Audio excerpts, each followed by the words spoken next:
Okay, now we need to make sure that our constraints are in slope-intercept form. Now, this one is not in slope-intercept form. We need y by itself, so we're going to subtract x.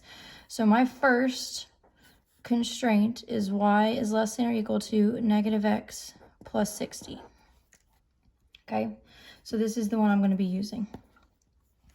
Next one, subtract your x, divide by 3, so y less than equal to.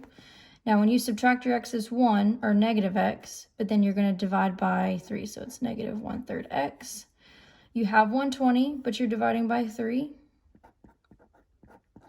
plus 40. So these are the two constraints that you're going to be using, not these black ones anymore. You're using the red ones. Okay, you might have to do a couple steps in here. I just did them a little bit quicker. All right, now I am going to go to my whiteboard and I'm going to start drawing on my whiteboard so you can see it a little bit better.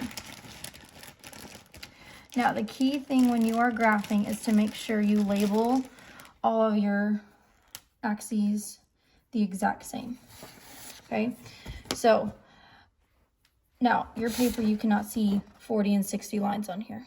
Okay, you're going to have to scale it. All right, so you can scale this one if you want to. I'm going to scale this whiteboard. Okay, so I'm going to scale by 5s.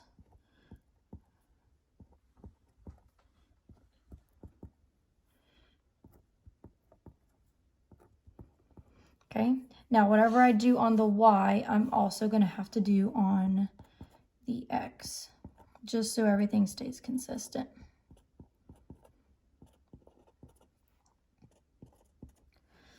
Okay, now I'm going to go ahead and graph these two just like what we did last week.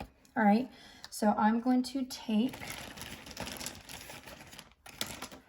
my first one and I'm going to do it in purple. All right, my y-intercept is 60. My slope is negative 1/1, so down 1, right 1.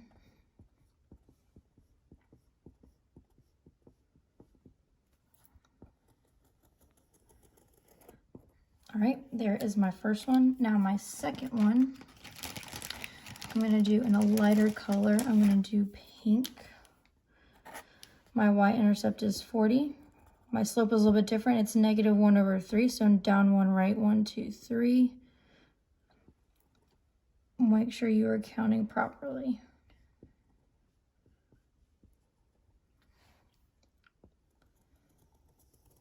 Now, I only drew my lines, okay?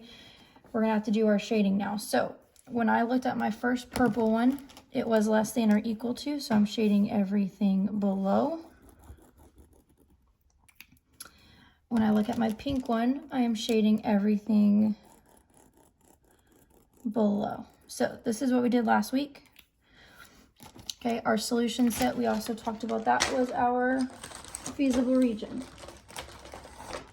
So my feasible region is everything that has pink and purple.